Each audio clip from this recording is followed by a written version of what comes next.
একটি শিক্ষণীয় গল্প। আপনি আপনার অতীতকে কখনোই বলতে পারবেন না। বিল গেটস নামের এই ব্যক্তিটি অনেক ধনী ছিল। তিনি একটু হোটেলে গিয়ে খাইতে বসলেন।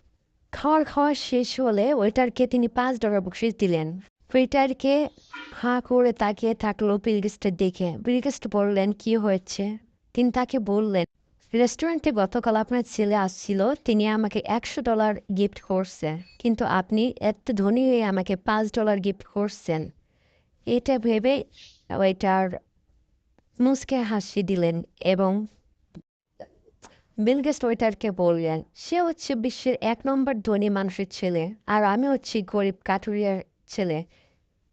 কখনো আপনি অতীতকে ভুলে যাবেন না। অতীত হচ্ছে একজন মানুষের সবচেয়ে ভালো শিক্ষক।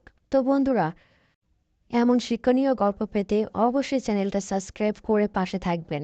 ধন্যবাদ সবাইকে।